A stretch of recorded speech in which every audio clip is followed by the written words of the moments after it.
Coming up on Mountain News at 5:30, we'll have an update on one ambulance service moving to a new location. And the search to find the last victim after the collapse of the Francis Scott Key Bridge is over. And showers and thunderstorms are possible this evening, and some could be strong to severe. Your forecast on the way as Mountain News at 5:30 starts now. Dedicated to southern and eastern Kentucky, this is WYMT Mountain News at 5:30. Good evening, I'm Steve Hensley. We could still see rounds of strong to severe thunderstorms through the early morning hours. There's also a threat of flash flooding. Our first alert weather day continues, and meteorologist Cameron Aaron joins us now with the very latest. Cameron. Yeah, Steve, we are tracking some heavier downpours, some showers, some thunderstorms this evening, but all of these are below severe limits in our region. Up on first alert pinpoint Doppler, most of the action right now close to the Lake Cumberland area. Let's zoom into a few heavier downpours in Knox County, close to Barberville, also close to Middlesboro over in Bell County, and some more light to moderate downpours not too far away from Williamsburg over in Whitley County, and all of these are below severe limits at this hour. Also watching out for a storm that has history of producing some large hail not too far away from northern Pulaski County, so a first alert for parts of Pulaski County. Also pushing into Rockcastle County, a few heavier thunderstorms not too far away from you. Now, while we have no severe weather alerts in our region, check out the active weather from western Kentucky pushing into parts of northern Tennessee. All these severe thunderstorm warnings, some flash flood warnings, also some tornado warnings. And this weather system is slowly pushing off to the north and east. The million-dollar question, when will these start to weaken as they go into our region? Now, because of the cloud cover and the showers we've had today, the threat for severe weather has been lowered in our region. Notice a level 4 moderate risk of severe weather for northern Tennessee. Also for parts of western Kentucky. In our region, the higher threat for a severe storm will stay close to Lake Cumberland. A level 3 enhanced risk from Monticello to La Follette, Tennessee, and back to the south and west. A level 2 slight risk of severe weather from Stanton to Jackson to Elkhorn City and back to the south and west. A level 1 marginal risk for those areas in green close to the Kentucky and West Virginia border. The threat is lower, but it's not zero. So once again, just be sure that you have a way to receive warnings and you stay weather aware as we go into this evening and tonight. More details on that strong storm chance, plus a cooler weekend coming up in just a few minutes. Steve?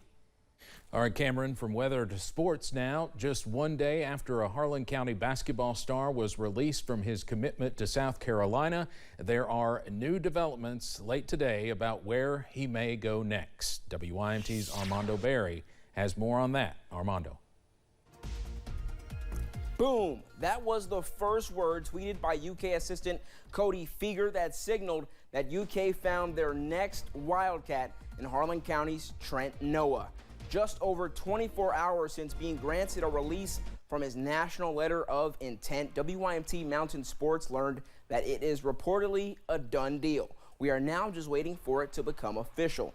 Other major networks like CBS Sports' Matt Norlander also reported via X that UK will pair the Harlan County product with another homegrown talent and friend of Trent's in Lyon County's Travis Perry. Noah led the Black Bears to a 13th region title and a runner-up finish against Lyon County in the KHSAA state finals. The men's basketball program has deep history in Harlan County, and now it grows. The very first cat from the area on the men's basketball team was Henry Farmer in 1911, followed by Rudy Yessen, Wawa Jones, and Dickie Parsons. Now, Trent Noah is the 5th to join the list and is the first athlete from Harlan Independent or Harlan County to play men's basketball for the Wildcats in more than 60 years. I'll take a closer look at this decision coming up at 6. Really, really exciting stuff for UK fans. Steve? Yes, a lot of people are going to be happy about this announcement. Of course, we're still waiting to hear from Trent Noah himself, and we'll continue to follow it and have more as the night goes on. Well, Perry County is preparing to open the doors of its brand new ambulance facility. Location is key in this move. For nearly 3 decades, it's been located in a congested area near downtown Hazard. Officials believe the new state-of-the-art facility will help save lives. The ambulance service is moving to the 15 and 80 intersection, and where a lot of people refer to the old manufacturer supply building. You can see the signs up now. It's almost complete. We're moving their stuff in there, and that's just another amazing place for the community. The new facility is expected to be the hub for Hazard, and they will also be capable of helping Knott and Leslie counties. The Biden administration is sending a message to Israel. It is withholding some weapon shipments because of Israel's planned invasion of the southern Gaza city of Rafah over U.S. objections. CBS's Skylar Henry is at the White House with more, including reaction from lawmakers who are calling the delay a mistake. Defense Secretary Lloyd Austin confirmed CBS News reporting that the U.S. has put a hold on some weapons deliveries to Israel. We're going to continue to do what's necessary to ensure that Israel has the means to defend itself. But that said, we are currently reviewing some near-term security assistance shipments in the context of unfolding events in Rafah. The U.S. has paused shipments of 2,000-pound and 500-pound bombs to Israel out of concern for what the weapons could do in densely populated areas of Rafah, the southern Gaza city where more than 1 million Palestinians have taken refuge during the war. We do not believe Israel has presented a credible humanitarian plan that would account for both the potential harm to civilian life of an operation in such a crowded area, or for properly evacuating and caring for the over 1 million people who are there. The Biden administration pushed Congress to pass a bill authorizing billions of dollars of military aid for Israel. Now lawmakers on both sides of the aisle are questioning why the U.S. has put a pause on some weapons. I'm deeply concerned about the delay. There's absolutely no justification for delaying justice. If we stop weapons necessary to destroy the enemies of the state of Israel at a time of great peril, we will pay a price. This is obscene. It is absurd. While protesters on Capitol Hill spoke out against U.S. support for Israel's war against Hamas. Skylar Henry, CBS News, the White House. While the U.S. says its support for Israel remains ironclad, some in the Israeli government are said to be upset with the decision to delay shipments of the weapons. Protests on college campuses continue against the war in the Middle East. D.C. Metropolitan Police have arrested up to 40 people as they cleared an encampment at George Washington University. A police source says the arrests were for assault on police after a skirmish broke out between a group of protesters and officers. Demonstrators have been camped out there for 14 days. They are demanding the university divest from corporations involved with the war. Donald Trump's lawyers are asking a New York appeals court to rule on their challenge to his gag order.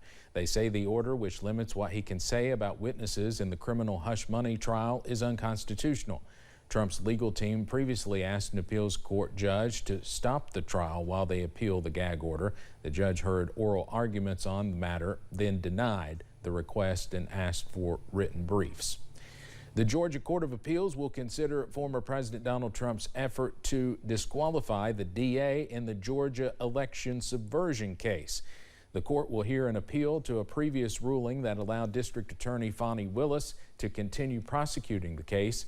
In March, attorneys for Trump and his co-defendant sought to disqualify the Fulton County DA and her prosecutor on the case, Nathan Wade. The pair had carried on a romantic relationship.